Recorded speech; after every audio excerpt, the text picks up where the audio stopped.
مزید ویڈیوز کے لیے ہمارے چینل ہاؤس آف اسلام کو سبسکرائب کرنا نہ بھولیے۔ شکریہ۔ نستعينه ونستغفره ونؤمن به ونتوكل عليه ونعوذ بالله من شرور أنفسنا ومن سيئات أعمالنا من يهده الله فلا مضل له ومن يضلله فلا هادي له وأشهد أن لا إله إلا الله وحده لا شريك له وأشهد أن سيدنا وسندنا ونبينا ومولانا محمدا عبده ورسوله صلى الله تعالى عليه وعلى آله وأصحابه وبارك وسلم تسليما كثيرا أما بعد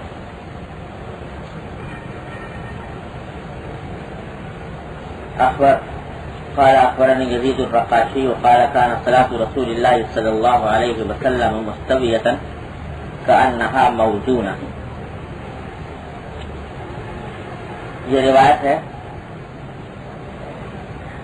راوی فرماتے ہیں کہ رسول اللہ صلی اللہ علیہ وسلم کی نماز اس طرح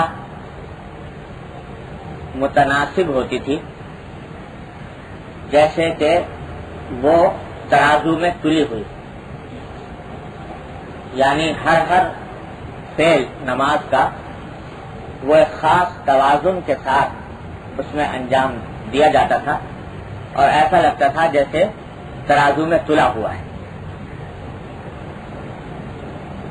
اور یہ نماز کا متناسب ہونا، تلا ہوا ہونا، یہ فرض اور نفل ہر طرح کی نمازوں کے ساتھ ہوتا تھا۔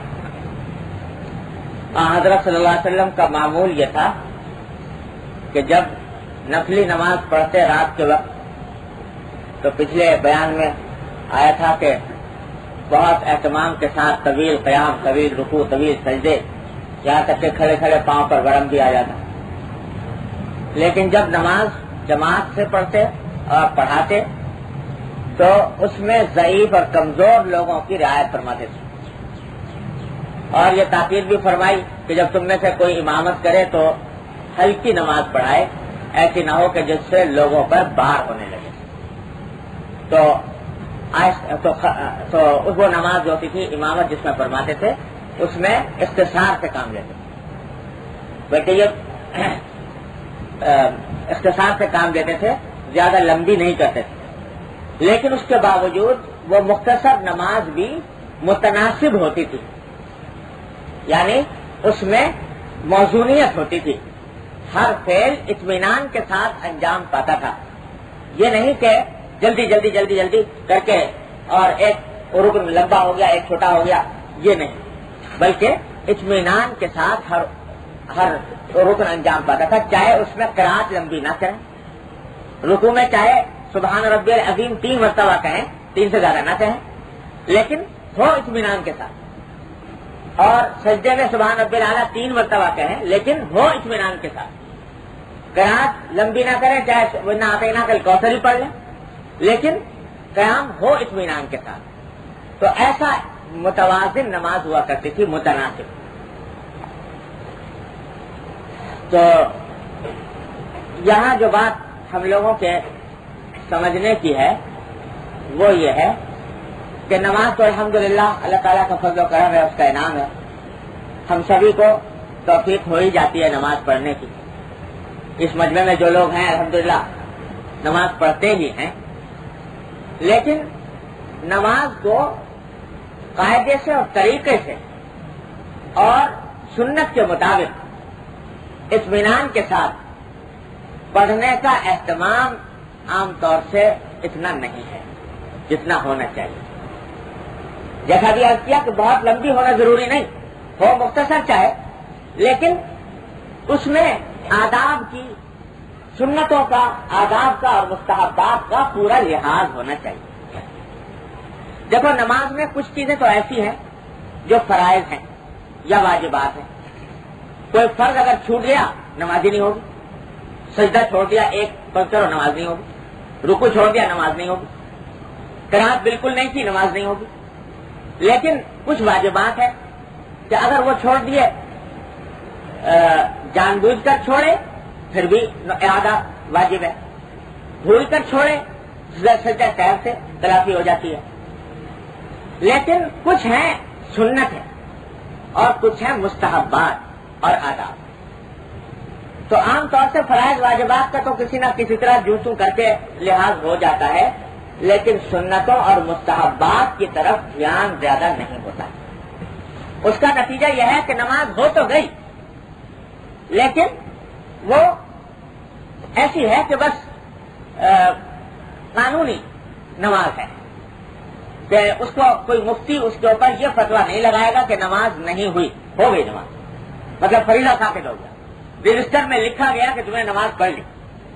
باقی اس کو ذرا اللہ تبارک و تعالیٰ کے حضور اللہ جل جلالہ کی بارگاہ کے اندر پیش کرتے ہوئے ذرا سا اس بات کا لحاظ ہو کہ وہ سنت کے مطابق اور قاعدے کے مطابق ہو جائے، آداب اور مستحبات کی رعایت کے ساتھ. یہ بات نہیں ہو پائی. حالانکہ اس کام میں وقت زیادہ نہیں لگتا، محنت زیادہ صرف نہیں ہوتی، صرف دھیان کی بات ہے. دھیان اگر دے دیا جائے تو وہ چیز زیادہ مزین اور خوبصورت ہو کر اللہ تبارک و تعالیٰ کی بارگاہ میں پہنچے، اور نہ دھیان دیا جائے تو وہ ایسی پہنچے گی کہ اس کے اندر کوئی زینت نہیں ہوگی، کوئی حسن نہیں ہوگا. دیکھو جب کسی کو کوئی ہدیہ پیش کیا جاتا ہے کسی کی خدمت میں، کسی بڑے کی خدمت میں، تو آدمی اگر اس بڑے کی عظمت اور اس کی محبت دل میں ہے تو حتی الامکان کوشش کرے گا کہ اس کو زیادہ سے زیادہ خوبصورت بنا کر پیش کرے. ایک کپڑا آپ فرض کرو کسی کو ہدیہ میں پیش کرنا چاہتے ہیں، تحفہ دینا چاہتے ہیں، تو وہ دینے سے پہلے یہ دیکھیں گے بھائی یہ میلا تو نہیں ہے، میل کچیل تو اس کے اوپر نہیں بیٹھا ہوا، مٹی تو نہیں ہے، صاف ستھرا کر کے، بلکہ آج کل تو رواج یہ ہے کہ ذرا اس کی پیکنگ بھی خوبصورت کر کے اس کے اوپر کچھ زیب و زینت اس کے اوپر چڑھا کے اور پھر ہدیہ کر کے پیش کرتے. تو زیب و زینت کر کے پیش کرتے ہیں بڑے کے پاس، اور ویسے اٹھا کے دے دیا تو یہ اس کے ادب کے خلاف سمجھا جاتا ہے. ہو تو گیا ہدیہ تو چلا گیا لیکن ادب کے خلاف. یہ کتاب میں کسی کو اپنے بڑے کو پیش کرنا چاہتا ہوں ہدیے میں، اور معلوم ہوا کہ اس کے اوپر مٹی چڑھی ہوئی ہے، ریت لگی ہوئی ہے، اور اسی حالت میں اس کو دے دی تو بے ادبی سمجھی جائے. اگر میرے دل میں اس کا ادب ہے، اس کی عظمت ہے، اس کا احترام ہے، تو اس کو پہلے صاف کروں گا اور صاف سوف کر کے پھر اس کی خدمت میں پیش کروں. تو ہدیہ تحفہ جو بھی کسی کو دیا جاتا ہے تو اس کو ذرا سا خوبصورت بنا کر پیش کیا جاتا ہے. نہ کیا ویسے تو ہو تو گیا، پہنچ تو گیا، مگر بے ادبی کے ساتھ پہنچا، اور اس کو یہ احساس ہوگا کہ اس آدمی کو تمیز نہیں ہے، ادب کا لحاظ نہیں، اس نے ویسے پیش کر دیا. تو اللہ تبارک و تعالیٰ کے حضور جو یہ نماز ہے یہ ایک ہدیہ ہے اللہ جل جلالہ کے بارگاہ میں. ہدیہ کیا ہے؟ انہی کا دیا ہوا ہے، انہی کا دیا ہوا ہے.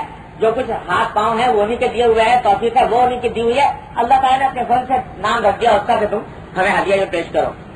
تو جب پیش کرنا ہے تو اس کو ذرا سا خوبصورت بنا کے پیش کرو، اور خوبصورت بنانے کا طریقہ بتا دیا حضور نبی کریم صلی اللہ علیہ وسلم کہ اس طرح کرو تو وہ خوبصورت ہو کر پہنچ جائے گی اللہ تبارک و تعالیٰ سے. تو ان آداب اور مستحبات کی رعایت کر کے پہنچاؤ گے تو انشاءاللہ ثم انشاءاللہ اس کے اندر برکت بھی ہوگی، اتباع سنت کا نور بھی ہوگا، اجر و ثواب میں بھی انشاءاللہ اضافہ ہوگا. بات صرف دھیان کی ہے، صرف دھیان کیا، کوئی زیادہ محنت اور مشقت اٹھانی نہیں پڑتی. ایک مرتبہ تفصیل سے پہلے عرض کر کیا تھا کئی سال پہلے اسی مجلس میں، نماز کا پورا طریقہ جو سنت کے مطابق صحیح طریقے سے آداب کے ساتھ انجام دینے کا کیا طریقہ ہے. جب بھی کیا ہے وہ ایک چھوٹے سے رسالے کی شکل میں نماز سنت کے مطابق پڑھیے اس نام سے. تو اس کو رکھ لیجیے اپنے پاس، اس کو مطالعہ کیجیے.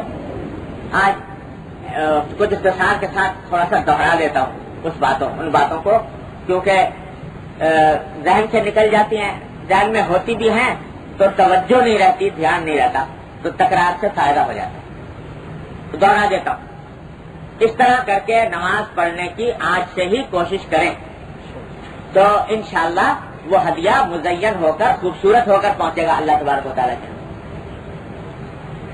کیسے ہوتا ہے؟ سب سے پہلی بات تو یہ ہے کہ آدمی جب قبلہ رو ہو کر کھڑا ہوا نماز کے لیے تو کھڑے ہونے کا طریقہ مردوں کے لیے یہ ہے کہ اپنے دونوں پاؤں کے درمیان تھوڑا سا فاصلہ رکھیں، ملا کر نہ کھڑے ہوں، اور دونوں پاؤں سیدھے ہوں، انگلیاں قبلے کی جانب ہوں، ایسے دائیں بائیں مڑے ہوئے نہ ہوں، سیدھے ہوں اور دونوں کے درمیان تھوڑا سا فاصلہ ہو. مردوں کے لیے یہ طریقہ کھڑے ہونے. عورتوں کے لیے یہ طریقہ ہے کہ وہ ملا کر کھڑی ہو، دونوں پاؤں کو ملا کے کھڑی ہو، وہ فاصلہ نہ رکھیں بلکہ دونوں کو اچھی طرح ملا لیں، پاؤں کو دونوں کے درمیان کوئی فاصلہ باقی نہ رہے. لیکن مردوں کے کھڑے ہونے میں دونوں فاصلہ ہو اور پاؤں قبلے کی جانب، انگلیاں سیدھی. کھڑے ہو گئے. اب تکبیر تحریمہ کہنی ہے، ہاتھ اٹھانے ہیں، اس کے لیے ہاتھ اٹھانے سنت ہے تکبیر تحریمہ کے لیے. تو ہاتھ اٹھانا کا صحیح طریقہ یہ ہے کہ دونوں ہاتھوں کی پوری ہتھیلیاں یہ قبلے کی جانب ہونی چاہیے. بعض لوگ ایسے اٹھا لیتے ہیں، کوئی ہاتھ کانوں تک لے جاتا ہے، کوئی کانوں سے اوپر لے جاتا ہے، کوئی نیچے لے جاتا ہے، کوئی ایسے اشارہ کر دیتا ہے اور کوئی کان پکڑ ہی لیتا ہے. تو یہ سب طریقے خلاف سنت ہے. سنت کا طریقہ یہ ہے کہ ہاتھ کی ہتھیلیاں دونوں کعبے شریف کی طرف، قبلے شریف، اور اتنا اٹھائے کہ یہ انگوٹھے کا سرا یہ کانوں کی لو کے برابر آئے. لگ جائے کان سے تو بھی کوئی حرج نہیں، ورنہ اس کے برابر آئے. اس طرح اللہ اکبر کہتے ہوئے حاضر. اب دیکھیے ذرا سی بات ہے، لیکن ہم بے خیالی میں ایسے اٹھا کے اللہ اکبر کہہ کے ایسا ذرا سا اشارہ کیا، اللہ اکبر کہہ کے نیت باندھ لیا، ایسے کر کے نیت باندھ لی. تو کوئی پوچھے کہ بھائی اس طرح نماز ہوئی کہ نہیں ہوئی، تو فتویٰ یہ ملے گا کہ نماز تو ہو گئی، لیکن وہ سنت کا نور اس میں پیدا نہ ہو اور اس میں وہ حسن اور خوبصورتی پیدا نہ ہوئی جو اتباع سنت کی کا خاصہ ہے، اتباع سنت کا لازم ہے. یہ ہاتھ اس طرح اٹھا، ہاتھ اٹھا کر باندھنا ہے. تو باندھنا کہاں ہے؟ مردوں کو ہاتھ باندھنے ہیں ناک کے نیچے، ناک کے ٹھیک اوپر باندھ لے تو بھی جائے گا، تھوڑا سا نیچے باندھے تو بہتر. اور ہاتھ بھی اس طرح باندھے، یوں عام طور سے ایک دوسرے کے ہاتھ ایک کے اوپر ایک رکھ لیتے ہیں، تو یہ صحیح طریقہ نہیں ہے. صحیح طریقہ یہ ہے کہ انگوٹھے اور چھوٹی انگلی سے ایک حلقہ بنا کر اس پونچے کو پکڑ لیں. پونچے کو پکڑ لیا، باقی 3 انگلیاں جو بچی وہ کوہنی کی پشت کے اوپر اس طرح رکھ لی، اس طرح پکڑ کے اور یہاں پر ہاتھ باندھ ناک کے نیچے. خواتین کے لیے یہ طریقہ نہیں ہے. خواتین کے لیے بہتر یہ ہے کہ وہ ہاتھ صرف اپنے شانوں تک اٹھائیں، کانوں تک نہیں، شانوں تک اٹھا کر اور سینے کے اوپر ہاتھ باندھ لیں. اس میں یہ سب اہتمام کرنے کی اتنی ضرورت نہیں ہے، وہ ایک کے اوپر ایک رکھ کے بھی اگر باندھ لے تو ٹھیک ہے خواتین کے لیے. مردوں کے لیے وہ طریقہ ہے کہ ہاتھ یہاں پر باندھ. اس کے بعد سبحانک اللہم و بحمدک باقاعدہ پڑھیں گے اور اس کے بعد سورہ فاتحہ اعوذ باللہ من الشیطان الرجیم بسم اللہ الرحمن الرحیم پڑھ کر سورہ فاتحہ الحمدللہ رب العالمین. اس میں حضور نبی کریم سرور دو عالم صلی اللہ علیہ وسلم کا طریقہ یہ تھا کہ سورہ فاتحہ کی 7 آیتیں تو ہر آیت پر وقف فرماتے، الحمدللہ رب العالمین کہہ کر وقف فرمائے، پھر مالک یوم الدین الرحمن الرحیم کہہ کر وقف فرمائے، مالک یوم الدین کہہ کر وقف فرمائے. اب یہ سنت اس نیت سے اگر آپ یہ کام کریں کہ حضور نبی کریم صلی اللہ علیہ وسلم ہر آیت پر وقف کرتے تھے، میں بھی ہر آیت پر وقف کروں تو دیکھو سنت کا اس میں برکت حاصل ہوگی. اب بہت کم ہے کہ جو اس کا لحاظ رکھتے ہیں. بس اوقات ایک سانس میں پوری سورہ فاتحہ پڑھ گئے اور آخر تک پڑھ گئے. تو اگر ایک سانس میں پڑھ جائے کوئی ناجائز نہیں، حرام نہیں، نماز فاسد نہیں ہوتی اور کوئی ناجائز کام بھی نہیں ہے، لیکن سنت کی اتباع کے نیت سے اگر ہر آیت پر وقت کرو گے تو انشاءاللہ اس کے اوپر اجر و ثواب ملے گا۔ اور اس میں ایک بات اور بھی، حدیث میں نبی کریم صلی اللہ علیہ وسلم فرماتے ہیں کہ جب بندہ سورہ فاتحہ پڑھتا ہے نماز میں اور سورہ فاتحہ پڑھتے ہوئے کہتا ہے الحمدللہ رب العالمین، مانا کیا ہے اس کے کہ تمام تعریفیں اللہ کی ہے، اللہ کے لیے ہے جو پروردگار ہے سارے جہانوں کا۔ یہ جب جملہ کہتا ہے تو حدیث میں آتا ہے کہ اللہ تبارک و تعالی اس کا جواب دیتے۔ کیا جواب دیتے؟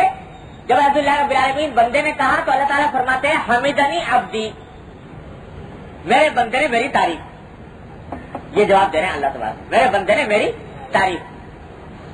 جب کہتا ہے الرحمن الرحیم تو باری تعالیٰ فرماتے ہیں اثنا علی عبدی، میرے بندے نے میری ثنا کی۔ اور جب مالک یوم الدین کہتا ہے تو باری تعالیٰ فرماتے ہیں مجدنی عبدی، میرے بندے نے میری بزرگی بیان کی۔ اور جب ایاک نعبد و ایاک نستعین کہتا ہے تو باری تعالیٰ فرماتے ہیں کہ ذالک بینی و بین عبدی ولعبدی ما سأل، کہ یہ جو جملہ کس نے کہا نا بندے نے میرے ایاک نعبد و ایاک نستعین، کہ اللہ ہم تیری ہی عبادت کرتے ہیں اور تجھی سے مدد چاہتے ہیں، تو جب یہ کہتا ہے تو باری تعالیٰ فرماتے ہیں کہ یہ جملہ میرے اور میرے بندے کے درمیان ہے، میرے اور میرے بندے کے درمیان ہے، یعنی یہ ایک ایسا جملہ ہے کہ جس میں آدھا کام میرے بندے کا اور آدھا کام میرا، میری عبادت اور مجھ سے مدد مانگنا بندے کا اپنے معاملے کے سلسلے میں۔ یا یہ بیچ کا مطلب ہے کہ یہ میرے اور میرے بندے کے درمیان ایک معاہدہ ہے کہ وہ میرے سوا کسی کی عبادت نہیں کرے گا، مجھ سے علاوہ کسی اور سے مدد نہیں چاہے گا۔ اور پھر ساتھ میں یہ بھی فرما دیتے ہیں وَلِعَبْدِي مَا سَأَلَ، کہ جب میرا بندہ یوں کہہ رہا ہے کہ میں اللہ ہم تیری ہی عبادت کرتے ہیں، تجھی سے مدد چاہتے ہیں، تو پھر اب میرا بندہ جو کچھ مانگے گا میں اس کو دوں گا۔ وَلِعَبْدِي مَا سَأَلَ، کتنی زبردست بشارت، ایاک نعبد و ایاک نستعین۔ تو اس طرح اللہ تبارک و تعالی ہر آیت کے اوپر جواب دیتے رہتے ہیں۔ تو علماء فرماتے ہیں کہ بھائی یہ کتنی ناقدری کی بات ہے کہ اللہ تبارک و تعالیٰ کو جواب دے رہے الحمدللہ رب العالمین کا کہ حمدنی عبدی، اور تم بھاگے جا رہے، اتنا بھی نہیں کہ الحمدللہ رب العالمین کہہ کر رک جاؤ اور اپنے پروردگار کا جواب کا انتظار کر لو۔ تو ذرا اس طرح سورہ فاتحہ پڑھ کے دیکھو کہ الحمدللہ رب العالمین کہہ کر تھوڑی دیر وقت کرو اور تصور کرو کہ اللہ تبارک و تعالیٰ یوں فرمائے حمدنی عبدی، الرحمن الرحیم کہہ کر وقت کرو اور یہ تصور کرو کہ اللہ تبارک و تعالیٰ یوں فرما رہے کہ اثنا علی عبدی، میرے بندے نے میری تعریف کی، پھر دیکھو کیا لطف آتا ہے نماز۔ تو یہ بڑی ناقدری کی بات ہے کہ اللہ تعالیٰ جواب دے رہے ہیں، ہم کہتے ہیں ہم ہی سنتے، ہم تو جا رہے ہیں بھاگے، ہم تو تیزی سے پورا فاتحہ پڑھتے نکل جاتے ہیں۔ تو یہ ناقدری کی بات ہے، اس بات سے علماء فرماتے ہیں کہ بہتر طریقہ یہی ہے کہ ہر آیت پر وقت اللہ۔ بلکہ ایک بہت بڑے بزرگ گزرے ہیں، نام آپ نے بھی سنا ہو شاید، شیخ اکبر محی الدین ابن عربی رحمۃ اللہ علیہ، بڑے صاحب کشف و کرامات بزرگ، اور عجیب اللہ تعالیٰ نے ان کو عجیب عجیب قسم کے کشف ان کو ہوا کرتے تھے، یعنی ایسے ہوتے تھے کہ دنیا میں شاید ہی کسی کو ہوئے ہوں۔ یعنی یہاں تک کہ یوں کہتے ہیں کہ یہ جو ازل میں واقعہ پیش آیا تھا نا کہ اللہ تعالیٰ نے ساری روحوں کو جمع فرمایا اور ان سے عہد دیا الستو بربکم، میں تمہارا پروردگار ہوں کہ نہیں، سب نے کہا کہ ہوں، ہیں آپ، سب نے تسلیم کیا اور گویا اسلام کو اس وقت قبول کر ساری روحوں نے۔ تو اب کسی کو یاد ہے یہ واقعہ؟ لیکن شیخ محی الدین ابن عربی رحمۃ اللہ فرماتے ہیں کہ مجھے یہ واقعہ اس طرح یاد ہے کہ میں یہ بتا سکتا ہوں کہ میرے سامنے کون کھڑا تھا اس وقت، اور پیچھے کون تھا، اور دائیں کون تھا اور بائیں کون تھا۔ یہ اللہ تعالیٰ نے ان کو کیسے فرمایا، ایسے اللہ تبارک و تعالیٰ نے ان کو کشف سے نوازا۔ تو صاحب کشف بزرگ ہے، تو وہ تو یہ فرماتے ہیں کہ جب میں سورہ فاتحہ پڑھتا ہوں تو سورہ فاتحہ میں پڑھنے کے بعد الحمدللہ رب العالمین جب میں نے پڑھا تو اس وقت تک آگے بڑھتا ہی نہیں جب تک کہ اپنے پروردگار کی آواز نہ سن لوں کہ حمدنی عبدی، آواز اللہ تعالیٰ کی طرف سے سنتا ہوں کیا فرمائے کہ حمدنی عبدی، حالانکہ وہ آواز سے بے نیاز، لیکن آواز سنتا ہوں کہ میرا پروردگار یوں کہہ رہا ہے. جب تک نہیں سن لیتا آگے نہیں بڑھتا. پھر الرحمن الرحیم کہتا ہوں تو آگے نہیں بڑھتا جب تک کہ اسنا علیہ عبدی کی آواز نہ سنوں. تو بھائی وہ ہم آواز تو ہم کہاں سنتے، لیکن کم از کم اتنا کر لیں کہ ہر آیت کے اوپر وقت کر لیں. کس لیے؟ اتباع سنت میں، نبی کریم صلی اللہ علیہ وسلم کی سنت کی اتباع میں، اور ساتھ میں یہ تصور کر کے کہ میرا پروردگار اس جملے کا جواب دے رہے ہیں، اللہ تبارک و تعالیٰ جواب دے رہے ہیں دنیا کو. تو انشاءاللہ پھر دیکھو کہ نماز کے اندر کیسا نور محسوس ہوگا. اللہ تعالیٰ نے ہم سب کو عطا فرمائے. تو سورہ فاتحہ پڑھنے کا یہ طریقہ. سورہ فاتحہ پڑھنے کے بعد سورت پڑھ لی. سورت پڑھنے کے بعد اب رکوع کا مرحلہ آیا. تو رکوع میں جانے کے لیے جب آدمی جائے تو اس میں بھی جو صحیح طریقہ ہے وہ یہ کہ اس طرح جھک جائے کہ کمر پوری سیدھی ہو جائے. اچھے کھڑا ہے، رکوع کے اندر گیا تو کمر سیدھی ہو گئی، اور یعنی ایسا نہیں کہ جھکاؤ میں کمی ہو، بلکہ کمر اوپر کی طرف اٹھی ہوئی نہ ہو، برابر ہو جائے. اس طرح رکوع کرے. مردوں کے لیے. خواتین کے لیے بہتر یہ ہے کہ تھوڑا سا اٹھی رہے، وہ پوری کمر سیدھی نہ کریں بلکہ تھوڑا سا اٹھی رہے. اور مردوں کے لیے یہ ہے کہ پورا کمر سیدھی کریں اور ہاتھ سے اپنے گھٹنوں کو پکڑ لیں. یعنی باقاعدہ جیسے پکڑا جاتا ہے، انگلیوں کو کشادہ کر کے، انگلیوں کو پھیلا کر گھٹنوں کو پکڑ لیں اس حالت میں. اور سبحان ربی العظیم کم سے کم 3 مرتبہ، اور زیادہ سے زیادہ جتنی مرتبہ چاہے بہتر ہے پاک قدم میں پڑے وہ پڑھے. کھڑے ہوئے رکوع سے، اس کو قوما کہتے ہیں اصطلاح میں، رکوع سے کھڑے ہونے. قوما کے اندر ایک ذکر تو ہر مسلمان جانتا ہے، سمع اللہ لمن حمدہ ربنا لک الحمد، یہ اس کا مصنون ذکر ہے. لیکن قومے کے اندر ذرا اطمینان سے کھڑے ہوں، اس طرح کے کمر بالکل سیدھی ہو، اور صرف سمع اللہ لمن حمدہ ربنا لک الحمد ہی کی مقدار نہیں بلکہ ذرا تھوڑا سا مزید ہے. یعنی بہت جلدی نہ کریں سجدے کے اندر جانے میں، بلکہ کچھ دیر مزید ٹھہریں. حضور نبی کریم صلی اللہ علیہ وسلم سے مروی ہے کہ آپ بعض اوقات اس میں ایک آدھ ذکر اور بھی فرما لیا کرتے تھے، سمع اللہ لمن حمدہ ربنا لک الحمد ملء السماوات وملء الارض وملء ما بینہما وملء ما شئت من شیء بعد. اور بعض روایتوں میں حمدن کثیرا طیبا مبارکا فیہ مبارکا علیہ کما یحب ربنا ویرضی، یہ ذکر پڑھ لیتے تھے. حنفی مسلک میں یہ ہے کہ نفلوں کے اندر تو یہ پڑھے، اور فرائض میں نہ پڑھے تو بہتر ہے حنفیہ کے ہاں، لیکن اگر پڑھ لے تو جائز ہے. اور لیکن اتنی دیر ٹھہرنا ضرور چاہیے جتنی دیر میں یہ ذکر پڑھا جاتا ہے. آج کل اس کی بھی عام طور سے رعایت نہیں کرتے. اول تو کھڑے ہوئے اور کھڑے ہونے کا بھی کمر سیدھی نہیں ہوئی تو فوراً سجدے میں چلے گئے. اگر کمر سیدھی ہوئے بغیر سجدے میں چلے گئے تو نماز ہی نہیں ہوگی، اعادہ کرنا واجب ہوگا. لیکن اگر سیدھی ہو گئی تو نماز تو درست ہو گئی، لیکن نماز کے بعد پھر اس کے اندر حسن سنت کا پیدا ہوگا. اس طرح کی طرح تھوڑی دیر اطمینان کر کے انتظار کر کے پھر سجدے میں جاؤ. یہ جو فرمایا نا کہ ایسا ہوتا ہے جیسے تلی ہوئی نماز، تو وہ تلی ہوئی میں یہ بات بھی داخل. اور پھر سجدے میں گئے. سجدے کے اندر جانے کے بعد پیشانی اور ناک یہ دونوں زمین پر ٹکنی چاہیے. ناک بھی ٹکے، پیشانی بھی ٹکے، اور پاؤں کی انگلیاں بھی ٹکے، اور اس طرح ٹکے کہ مڑ کر ان کا رخ قبلے کی طرف ہو جائے. اس طرح ٹکے. اور ٹکنے کے بعد ہاتھوں کو اس طرح رکھا جائے کہ یہ چہرہ ہاتھوں کے درمیان آ جائے، اور انگوٹھے کانوں کے لو کے محاذی رہے، ان کے سامنے رہے، اور چہرہ ان کے درمیان ہو. اس طریقے سے سجدے کے اندر جائے اور پورنیاں زمین سے اٹھی ہوئی، زمین کے اوپر ٹکی ہوئی نہ. اس طرح سجدہ کرے. اور اس سجدے کے اندر سبحان ربی الاعلیٰ 3 سے لے کر جتنی مرتبہ چاہے آدمی پڑھ سکتا ہے وہ پڑھے.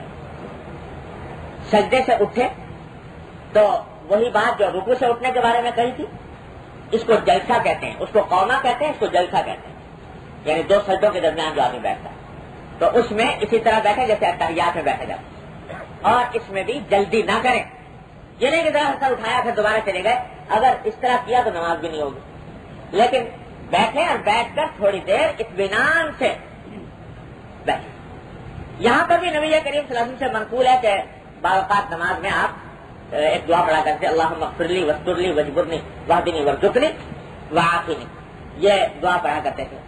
تو یہ دعا بھی حنفیہ کہتے ہیں کہ بھائی نفلوں میں پڑھو اور فرائض میں نہ پڑھو، لیکن اگر فرض میں کوئی پڑھے تو جائز ہے، کوئی گناہ نہیں ہے، پڑھ سکتا ہے، اور البتہ اتنی دیر ٹھہرنا ضرور چاہیے جتنی دیر کے اندر یہ نماز یہ دعا پڑھی جائے۔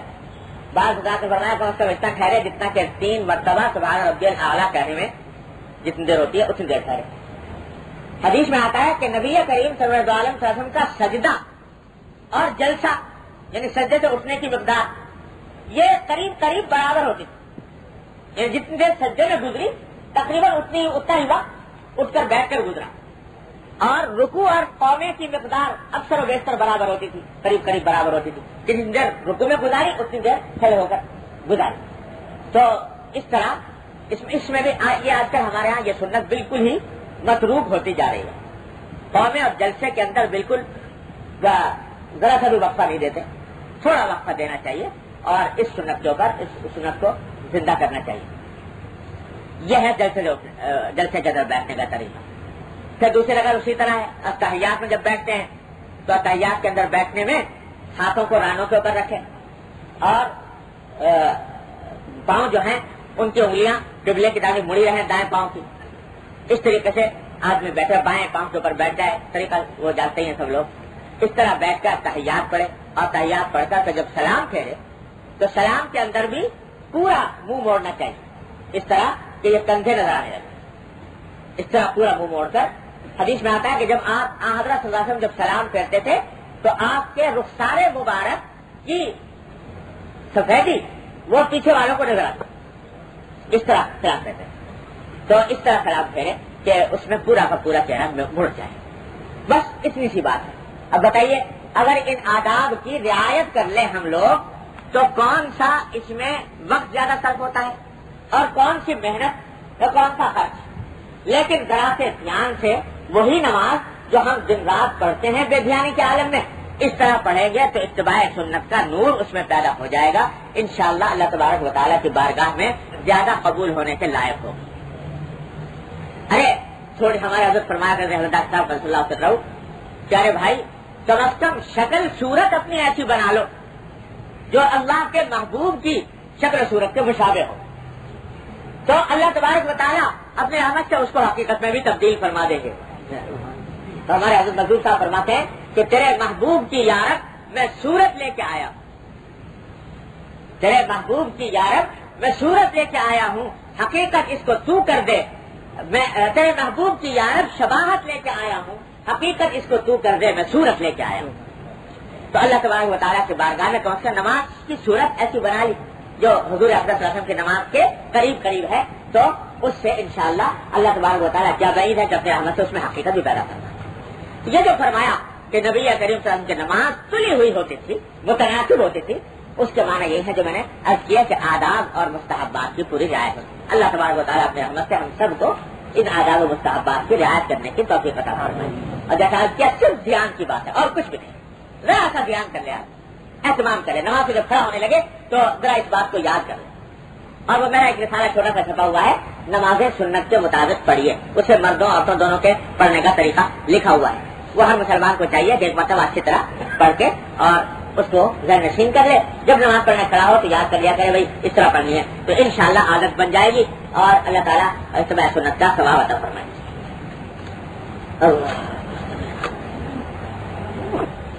عن یزید بن الاسم قال لم یرى رسول اللہ صلی اللہ علیہ وسلم متصاببا فی الصلاۃ۔ یہ روایت ہے کہ نبی کریم سرور عالم صلی اللہ علیہ وسلم کبھی نماز میں آپ کو جمائی لیتے ہوئے نہیں دیکھا گیا۔ یہ جو جمائی آ جاتی ہے کبھی کبھی تو نماز کی حالت میں جمائی لینا یہ مکروہ ہے، اور اگر کسی کو جمائی آئے تو حدیث میں ہے کہ جتنا ہو سکے اس کو دبائے اور اس کو نماز کے اندر جمائی نہ لے. کس طرح دبائے؟ لوگوں نے مختلف طریقے لکھے ہیں. علماء کرام فرماتے ہیں کہ نیچے کا جو ہونٹ ہے اس کو دانت سے دبا لے، ایسی حالت ہے تو اس سے جمائی رک جاتی ہے. اور دوسری بات یہ ہے کہ علماء کرام نے فرمایا کہ جو آدمی خشوع کے ساتھ نماز پڑھ رہا ہو اس کو انشاءاللہ جمائی آئے گی ہی نہیں، کیونکہ جمائی آتی ہے درحقیقت عموماً سستی سے. اسی لیے حدیث میں فرمایا کہ التصاؤب من الشیطان، کہ جمائی جو ہے یہ شیطانی اثر یعنی کسل اور سستی کی علامت ہے. تو اگر کوئی آدمی ذرا اہتمام کے ساتھ خشوع کے ساتھ اور ان آداب و شرائط کے ساتھ جو میں نے بیان کیے نماز پڑھے گا تو انشاءاللہ اس کو جمائی آئے گی نہیں. اور اگر آنے لگی تو جو الفاظ زبان سے ادا کر رہا ہے اس کا تصور شروع کر تو اس کے تصور سے وہ جمائی خود بخود دور ہو جاتی ہے. تو نبی کریم صلی اللہ علیہ وسلم نے کبھی ساری عمر فرمایا کبھی نماز میں جمائی لیتے ہوئے نہیں دیکھے گئے، اور تعلیم یہ دی کہ اگر کسی کو آئے تو اس کو دبا لے. اللہ. عن محمد بن الكعب القرظي رحمه الله تعالى قال كانت قراءة النبي صلى الله عليه وسلم حرفا حرفا. یہ روایت ہے کہ حضرت صلی اللہ علیہ وسلم سے قراءت کیسی ہوتی تھی، یعنی نماز کے اندر آپ جب سورہ فاتحہ یا سورت پڑھتے تھے تو کس طرح پڑھتے تھے. تو فرمایا کہ آپ کی قراءت حرفن حرفن ہوتی تھی، یعنی اس کا ایک ایک حرف الگ واضح سمجھا جاتا تھا. جلدی جلدی پڑھنا اور جس میں کہ حروف کٹنے لگے، ایک حرف دوسرے حرف کے ساتھ مل جائے، یہ طریقہ حضور صلی اللہ علیہ وسلم کا نہیں تھا، بلکہ حرفن حرفن آپ اس کے قراءت پڑھتے تھے کہ ایک ایک حرف واضح اور سیدھا ہو. یہ بھی ایک اہم مسئلہ ہے کہ قراءت خواہ نماز میں ہو یا تلاوت میں. الحمدللہ مسلمانوں کو توفیق ہو جاتی ہے قرآن کریم پڑھنے کی، لیکن بھائی قرآن کریم پڑھنے کا بھی طریقہ نبی کریم صلی اللہ علیہ وسلم نے بتایا. اور قرآن کریم میں آیا ہے کہ حضرت صلی اللہ علیہ وسلم جن کاموں کے لیے دنیا میں مبعوث ہوئے، جو فرائض آپ کو سونپے گئے، ان فرائض میں سے ایک فریضہ یہ بھی تھا کہ یتلو علیہم آیاتی، کہ آپ لوگوں کے سامنے قرآن کریم کی آیتوں کی تلاوت فرمائیں، تلاوت کر کے بتائیں کہ بھائی اس طرح پڑھ جائے. تو پڑھنے کا طریقہ بھی حضور نے بتایا اور یہ بتایا کہ کون سا حرف کس طرح نکالنا چاہیے، ہر ایک حرف کا مخرج اور اس کا صحیح طریقہ حضور نبی کریم صلی اللہ علیہ وسلم نے بتا دیا. اور آپ سے صحابہ کرام نے سیکھا، صحابہ کرام سے تابعین نے سیکھا، تابعین سے تابع تابعین نے سیکھا، اور اس پورے علم کی بنیاد پڑ گئی جس کو علم تجوید کہتے ہیں. تو یہ اتنا قرآن کریم کو پڑھنا سیکھنا جس سے حروف صحیح ادا ہونے لگے، یہ ہر مسلمان کے ذمے فرض عین ہے. جس طرح نماز پڑھنا فرض ہے، یہ سیکھنا بھی ہر مسلمان کے ذمے فرض ہے. اور مشکل کچھ ہے نہیں، اس واسطے کہ سارا قرآن کریم جو ہے وہ حروف تہجی کتنے ہوتے ہیں؟ 29 حروف کے اوپر مشتمل ہے سارا کا سارا. یہ 29 حروف صحیح طریقے سے نکالنا سیکھ لو کہ با کیسے نکلتی ہے اور تا کیسے نکلتی ہے اور سا کیسے نکلتی ہے اور جیم کیسے نکلتا ہے اور ہا کیسے نکلتی ہے اور خا کیسے نکلتی ہے. ایک ایک حرف کو 29 حرف ہے. اگر آدمی ایک حرف بھی روزانہ صحیح طریقے سے نکالنا سیکھ لے، ایک دن میں ایک حرف بس، تو 29 دن میں پورا قرآن صحیح ہو جائے. یہ اتنا آسان لگ رہا ہے. تو یہ لیکن دھیان نہیں، توجہ نہیں، اس واسطے اب پڑھیں گے تو ہاں ہے ہاں مثلا، اب ہاں کو چھوٹی ہاں کی طرح پڑھ دیتے، الرحمن الرحیم پڑھ دیا. پڑھنا تھا الرحمن الرحیم، ہاں کو حلق سے نکال کر اور چھوٹی ہاں کی طرف الرحمن الرحیم. تو بعض اوقات عربی زبان میں معنی کے اندر بڑا فرق ہو جاتا ہے. دیکھو اتنا فرق ہو جاتا ہے، صاد اور سین ہے. صاد ذرا موٹا کر کے نکالا جاتا ہے، سین ذرا اس میں موٹا نہیں ہوتا، تو دونوں کا مخرج ہے، لیکن دونوں کے معنی میں زمین آسمان کا فرق ہو جاتا ہے. دیکھو جب درود شریف پڑھتے ہیں تو کیا کہتے ہیں؟ اللہم صلی علی، صلی صاد سے موٹا کر کے نکالیں، اور اسی کو اگر صلی پڑھ دیں اللہم صلی علی، تو اس کے معنی بعض اوقات الٹے ہو جاتے ہیں۔ اس کے ایک معنی یہ بھی ہو سکتے ہیں، اللہ بچائے، کہ تلوار کھینچو ان کے اوپر سین سے، تو اس واسطے یہ معنی کرنے میں بعض اوقات معنی بدل جاتے ہیں، الٹے معنی ہو جاتے ہیں صرف ذرا سے حرف کے فرق سے۔ تو اس لیے صاد کا حرف صحیح طریقے سے نکالنا ٹھیک ہے، سین کا حرف صحیح طریقے سے نکالنا ٹھیک ہے، ہاں کا حرف صحیح طریقے سے نکالنا ٹھیک ہے، رال زا واد یہ تینوں الگ الگ ان کے طریقے سے نکال لیں۔ اب ہم سب ایک ہی لاٹھی سے ہانکتے ہیں، سب زال آئے گی تو دوسری طرف پڑھیں گے، زا آئے گی دوسری طرف پڑھیں گے، واد آئے گا دوسری طرف پڑھیں گے، تو اس کا نتیجہ یہ ہے کہ حروف صحیح طریقے سے ادا نہیں ہے اور معنی میں بعض اوقات تبدیلی واقع ہو جاتی ہے۔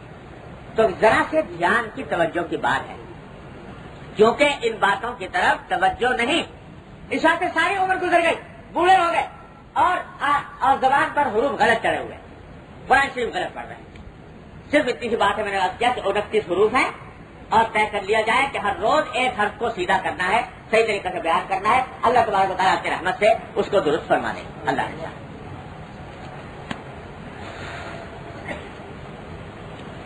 سبحان اللہ۔ ان النبی صلی اللہ علیہ وسلم قال من فتح له باب من الخير فلينتهزه فانه لا يدري متى يغلق عنه۔ نبی کریم صلی اللہ علیہ وسلم فرماتے ہیں کہ جب کسی کے لیے بھلائی کا کوئی دروازہ کھول دیا جائے، بڑا عجیب غریب تلقین فرمائے نبی کریم، بھلائی کا کوئی دروازہ جب کسی کے لیے کھول دیا جائے تو اس کو چاہیے کہ اسے غنیمت سمجھے، اس واسطے کہ پتہ نہیں وہ دروازہ کب بند ہو جائے۔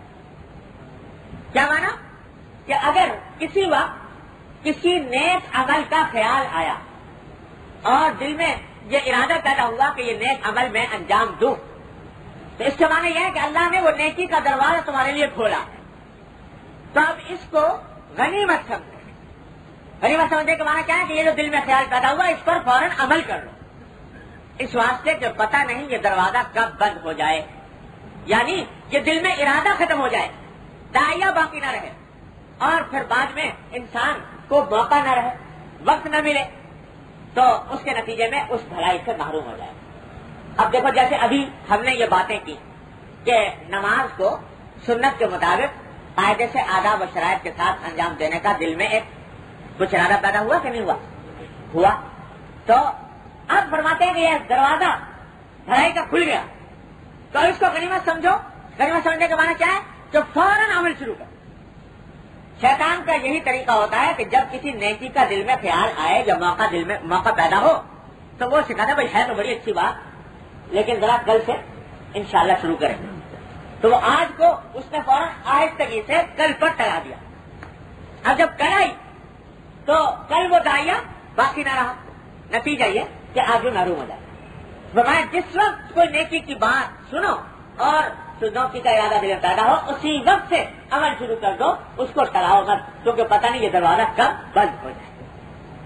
اب یہ سنا کہ بھائی قرآن کریم کے قرات کو صحیح کرنا چاہیے، دل میں کچھ امنگ پیدا ہوئی، اب اس کو ٹلاؤ مت، فوراً کوئی محلہ ایسا نہیں الحمدللہ ہمارے ہاں جس میں کوئی نہ کوئی مسجد نہ ہو، اور کوئی مسجد ایسی نہیں ہے جس میں جا کر کوئی نہ کوئی شخص ایسا نہ مل جائے جو آپ کو ایک حق روزانہ سکھا دیا جائے۔ امام ہی ہو، مسجد کے امام صاحب ہیں، اکثر مسجدوں میں مکتب بھی موجود ہے، ان سے کہہ دو بھائی ایک حرف مجھے سکھا دو روز، اور اکثر حروف تو ایسے ہیں جو ویسے ہی بولتے ہیں پڑھتے ہیں، اس کے اندر کوئی غلطی نہیں ہوتی، تو بہت جلدی انشاءاللہ سیکھ جائیں گے۔ اس کا ارادہ کر لو تو اس کو تک تاخیر اللہ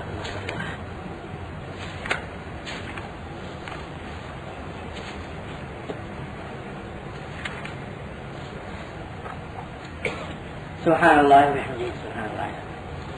فرمایا عن الحسن رضی اللہ تعالی عنہ قال قال رسول اللہ صلی اللہ علیہ وسلم یقول اللہ عز وجل فلا اجمع له امنین اذا امننی فی الدنیا اخذته یوم القیامہ واذا خافنی فی الدنیا امنته یوم القیامہ آمنته یوم القیامہ۔ یہ بھی عجیب و غریب حدیث ہے، حدیث قدسی ہے حدیث قدسی کہتے ہیں اس حدیث کو جس میں حضور نبی کریم صلی اللہ علیہ وسلم اللہ تبارک و تعالیٰ کی کوئی بات نقل فرماتے، اللہ تعالیٰ نے یوں فرمایا۔ اللہ تعالیٰ کا ایک کلام تو وہ ہے جو قرآن مجید میں کی صورت میں ہمارے تک لفظ لفظ پہنچا ہے، اور کچھ باتیں ایسی ہیں جو قرآن کے اندر تو نہیں لیکن اللہ تبارک و تعالیٰ نے وحی کے ذریعے نبی کریم سرور دو عالم صلی اللہ علیہ وسلم تک پہنچائیں اور آپ نے ہم تک پہنچائیں، اس کو کہتے ہیں حدیث قدسی۔ تو یہ حدیث قدسی ہے کہ نبی کریم صلی اللہ علیہ وسلم نے فرمایا کہ اللہ عز و جل فرماتے ہیں کہ وعزتی، میری عزت کی قسم، اپنی عزت و جلال کی قسم کھا کر فرماتے ہیں اللہ تعالیٰ کہ میں اپنے بندے پر دو خوف اکٹھے نہیں کروں گا۔ کیا مطلب؟ کہ اگر اس کے دل میں دنیا میں میرا خوف ہے تو پھر اب آخرت میں اس کو اپنا خوف نہیں دوں گا۔ اگر وہ دنیا میں مجھ سے ڈرتا رہا اور دنیا میں مجھ سے میرا خوف اس کے دل میں رہا تو آخرت میں میرا خوف نہیں ہوگا، وہاں پر میرے ساتھ محبت ہی محبت ہوگی، عظمت ہی عظمت ہوگی، اور یہ خوف جہنم کا، دوزخ کا اور عذاب کا اور اللہ تعالیٰ کی ناراضی کا، یہ خوف وہاں پر نہیں۔ کتنی عظیم بشارت ہے۔ اور جو شخص کہ یہاں پر دنیا کے اندر مجھ سے بے خوف رہا، ساری عمر کبھی اللہ کا خوف بھی دل میں پیدا نہیں ہوا، تو فرماتے ہیں کہ آخرت میں پھر میرا خوف ہوگا اور وہ ایسا ہوگا کہ وہ دنیا کے خوف سے بھی بڑا ہوگا۔ اللہ تعالیٰ فرمایا کہ اپنے بندے پر میں دو خوف جمع نہیں کرتا اور دو امن جمع نہیں کرتا۔ اگر دنیا میں مجھ سے خوف رکھتا ہے تو انشاءاللہ آخرت میں خوف نہیں ہوگا، اور اگر آخرت میں خوف ہے تو دنیا کے خوف نہیں ہوگا۔ تو کیا مطلب؟ کہ ہر مسلمان کو اللہ تبارک و تعالیٰ سے ڈرتے رہنا چاہیے، دنیا کے اندر ڈرتے رہنا چاہیے کہ پتہ نہیں میرا کوئی عمل اللہ جل جلالہ کے رضا کے مطابق کے خلاف نہ ہو جائے۔ یہ خوف اگر دل میں ہوگا، مرتے دم تک یہ خوف لے کے چلے جاؤ تو انشاءاللہ ثم انشاءاللہ اللہ تعالیٰ وہاں جا کر بے خوف فرمائے۔ فرمایا الا ان اولیاء اللہ لا خوف علیہم ولا هم یحزنون، اللہ کے جو ولی ہیں ان کے اوپر نہ کوئی خوف نہ ان کے اوپر کوئی غم۔ اللہ تعالیٰ یہ مقام انشاءاللہ عطا فرمائے۔ تو اس واسطے یہ جو آج کل باتیں لوگ کیا کرتے ہیں نا کہ گناہوں میں مبتلا ہے، بہتر پہ گناہ ہو رہے ہیں، کوئی کہنے والا اگر کہتا ہے کہ بھائی یہ گناہ کا کام ہے نہ کرو، تو یہ جملہ بکثرت زبانوں پر آتا ہے کہ ارے میاں اللہ میاں بڑا غفور الرحیم، تو اللہ تعالیٰ بڑا معاف کرنے والا ہے، تو اس واسطے گناہ کرتے چلے جاؤ، کوئی بات نہیں۔ یہ بڑی خطرناک بات ہے۔ اللہ تبارک و تعالیٰ کہ غفور رحیم ہونے کے موقع کو ناجائز فائدہ اٹھانا اور گناہ کرتے چلے جانا اور اللہ سے نہ ڈرنا، یہ بڑے فساد کی بات ہے، بڑی خراب بات ہے۔ اللہ تعالیٰ اس کے برے انجام سے ہر مسلمان کی حفاظت کرے۔ خوف یہ ہو کہ پتہ نہیں میرے کس گناہ پر اگر پکڑ ہو گئی اللہ تبارک و تعالیٰ کہ ہاں خدا جانے میرا کیا، تو ہاں امید ضرور رکھو، امید ایسی کہ اپنی طرف سے اپنے حصے کا کام اپنی استطاعت کے مطابق کام کرتے رہو اور ساتھ ساتھ ڈرتے رہو، اور ساتھ یہ امید رکھو کہ اپنی سی کوشش کر رہا ہوں، اللہ تبارک و تعالیٰ کی رحمت سے امید رکھتا ہوں کہ میرے اس عمل کو قبول فرما لے۔ تو رجا یعنی امید رکھو نیک اعمال میں، جو نیک اعمال کر رہے ہو ان کے بارے میں اللہ تعالیٰ سے امید رکھو کہ اللہ تعالیٰ کے یہاں انشاءاللہ قبول ہوں گے، اور خراب کاموں گناہوں کے بارے میں دل میں خوف ہو کہ کہیں اللہ تبارک و تعالیٰ ان کے اوپر پکڑنا فرما۔ سبحان اللہ۔ ایک مرتبہ نبی کریم سرور دو عالم صلی اللہ علیہ وسلم ایک نوجوان کی عیادت کے لیے تشریف لے گئے۔ وہ بستر علالت پر تھا اور ایسا تھا جیسے کہ قریب المرگ، قریب الموت آدمی ہوتا ہے۔ حضور اقدس صلی اللہ علیہ وسلم فرمایا کہ کیف تجد، کہ بھئی آپ کا کیا حال ہے، کس حالت میں؟ تو انہوں نے دو جملے فرمائے کہ یا رسول اللہ میری حالت یہ ہے کہ اللہ کی رحمت سے امید دل میں ہے اور اپنے گناہوں کا خوف۔ یہ بھی ہے کہ اللہ تعالیٰ کی رحمت سے امید ہے، امید بھی لگائے ہوئے ہوں کہ وہ میرے جو کچھ اس نے اعمال کی توفیق دی اس کے بنا پر شاید میری مغفرت فرما دے، اللہ تعالیٰ قبول فرما لے، اور اپنے گناہوں کا خوف بھی ہے کہ کہیں ان گناہوں پر پکڑ نہ ہو جائے. تو سرکار دو عالم صلی اللہ علیہ وسلم نے فرمایا کہ یہ دو باتیں جو تم نے کہی کہ اللہ کی رحمت سے امید اور گناہوں سے خوف، یہ دو باتیں جب کسی بندے کے دل میں جمع ہو جاتی ہیں اور خاص طور سے مرنے کے قریب جمع ہو جاتی ہیں، تو اللہ تعالیٰ کا معاملہ یہ ہے کہ جس چیز کی وہ امید رکھتا ہے وہ اس کو عطا فرما دیتا ہے، اور جس چیز سے خوف رکھتا ہے اس سے بے خوف کر دیتا ہے. لیکن دونوں چیزیں جمع، ایک چیز لے کر نہ چلو کہ بس اللہ بڑا غفور رحیم ہے لہٰذا گناہ کرتے چلے گا. اپنی طرف سے گناہوں سے بچنے کا اہتمام کرو، نیک اعمال کا اہتمام کرو، نیک اعمال کے اوپر امید رکھو، گناہوں کا سے خوف کھاؤ کہ کہیں اللہ تبارک و تعالیٰ کے ہاں پکڑ نہ ہو جائے.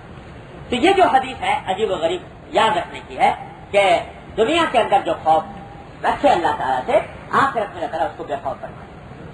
خوف رکھنے کے معنی کیا ہے؟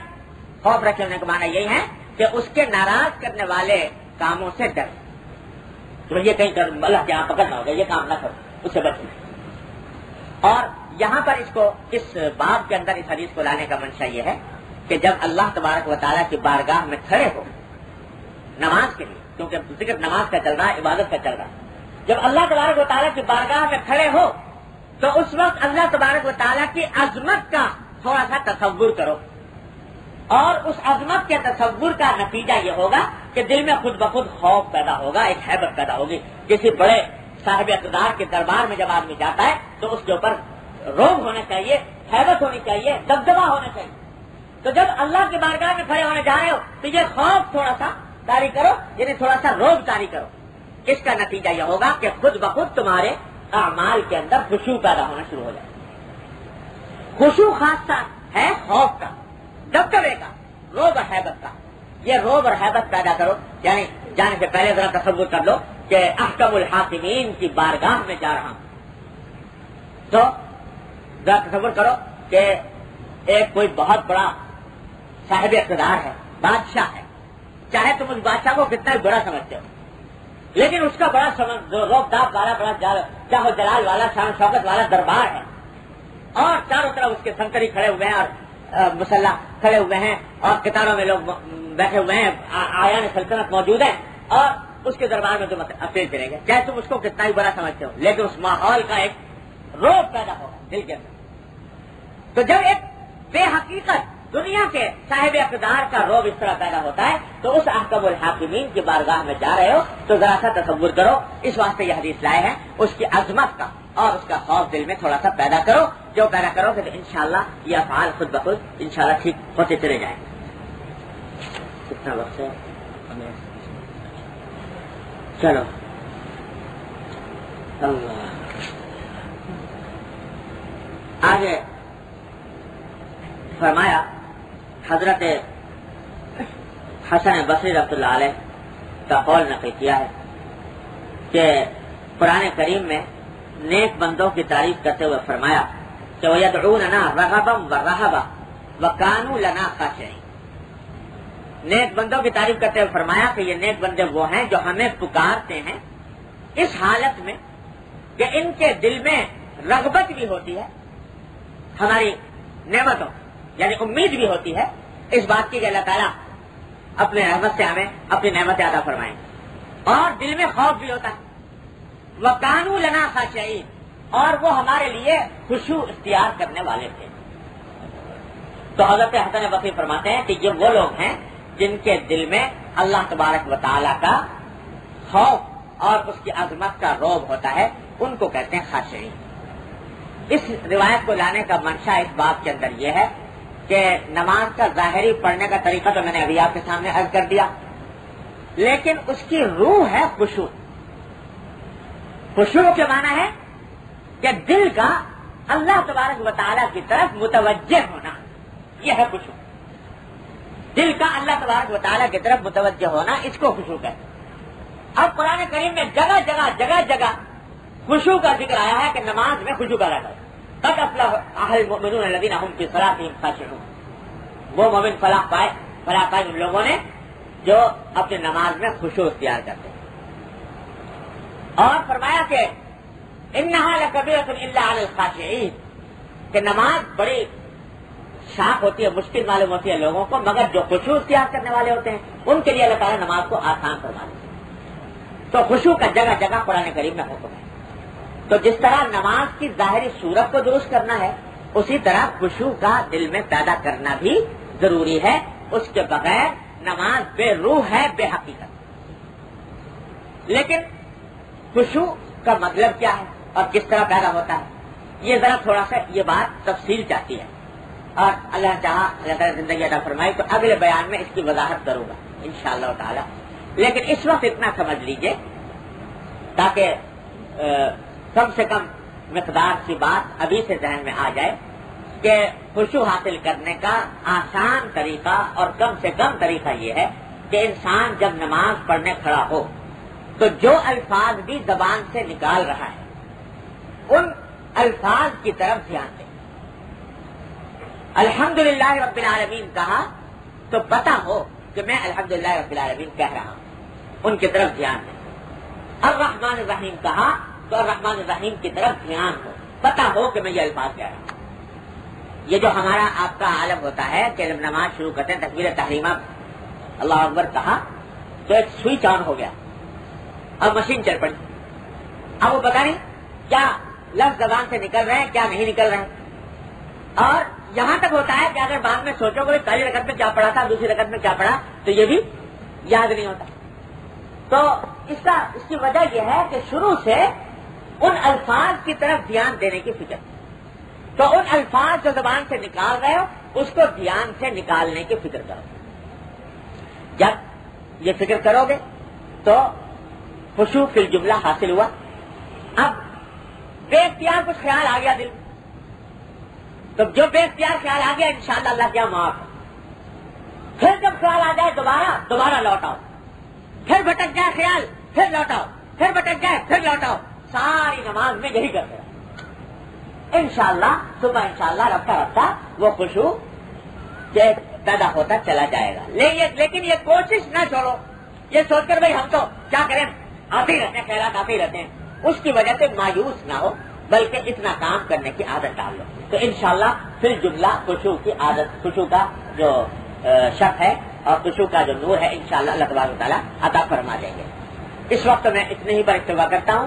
ویسے خشوع کا ایک بہت اہم موضوع ہے، اکثر و بیشتر اس میں لوگ غلط فہمیوں کا بھی شکار رہتے ہیں، تو انشاءاللہ اللہ تعالیٰ نے چاہا تو اگلے بیان میں اس کی ذرا تفصیل کے ساتھ وضاحت کروں گا۔ اللہ تبارک و تعالیٰ زندگی عطا فرمائے۔ یہ بات ہو بھائی اگلے جمعہ کو مجھے سفر درپیش ہے ملیشیا کا، تو اس واسطے اگلے جمعہ کو میں حاضر نہیں ہو سکوں گا، لیکن مجلس حسب معمول انشاءاللہ ہوگی، مولانا عبدالرؤف صاحب تشریف لائیں گے، ان کا بیان ہوگا، اور انشاءاللہ اللہ نے چاہا زندگی عطا فرمائی واپسی میں پھر دوسرے جمعہ کو انشاءاللہ دعا کرنا۔ اللهم صل على سيدنا مولانا محمد ربنا ظلمنا انفسنا وان لم تغفر لنا وترحمنا لنكونن من الخاسرين ربنا آتنا في الدنيا حسنة وفي الآخرة حسنة وقنا عذاب النار یا ارحم الراحمین اپنے فضل و کرم اپنی رحمت سے ہمارے تمام گناہوں کو معاف فرما، یا اللہ ہماری تمام خطاؤں سے درگزر فرما، یا اللہ ہمارے تمام چھوٹے بڑے اگلے پچھلے خفیہ علانیہ ہر طرح کے گناہوں کو معاف فرما، یا ارحم الراحمین یا غیاث المستغیثین یا امام المستجیرین یا مجیب دعوت المضطرین، اپنی رحمت سے ہمیں ہر طرح کے منکرات سے، معصیتوں سے، گناہوں سے محفوظ فرما دیجیے، یا اللہ ہم کو، ہمارے گھر والوں کو، متعلقین احباب کو، سب کو یا اللہ ہر طرح کے گناہوں سے محفوظ فرما دیجیے، یا اللہ جو باتیں سنی ہیں اور کہی ہیں یا اللہ ان پر عمل کرنے کی توفیق عطا فرمائیے، یا اللہ اپنی رحمت سے دین کی صحیح فہم عطا فرمائیے، اس پر عمل کی توفیق عطا فرمائیے، اس پر استقامت عطا فرمائیے، یا ارحم الراحمین تمام حاضرین اور حاضرات کو ان کے تمام جائز مقاصد میں کامیابی عطا فرمائیے، یا اللہ سب کی پریشانیوں کو دور فرمائیے، یا اللہ ہم میں ہمارے متعلقین احباب میں جو لوگ بیمار ہیں انہیں شفا کامل و عاجل عطا فرمائیے، یا اللہ جو تنگست ہے ان کی تنگستی کا دور فرما دیجیے، جو پریشان حال ہے ان کی پریشانیوں کو رفع فرما دیجیے۔ اللهم انا نسألك من خير ما سألك منه عبدك ونبيك محمد صلى الله عليه وسلم ونعوذ بك من شر ما استعاذ منه عبدك ونبيك محمد صلى الله عليه وسلم ربنا تقبل منا انك انت السميع العليم وتب علينا انك انت التواب الرحيم وصلى الله تعالى على خير خلقه محمد وآله وصحبه اجمعين آمين برحمتك يا بسم الله الرحمن الرحيم سامعین السلام علیکم ورحمۃ اللہ وبرکاتہ. یہ سی ڈی آپ کی خدمت میں شعبہ دارالاشاعت کراچی کی جانب سے پیش کی جا رہی ہے. ملنے کا پتہ دارالاشاعت اردو بازار کراچی پاکستان. ای میل اشاعت@cgcom.net.pk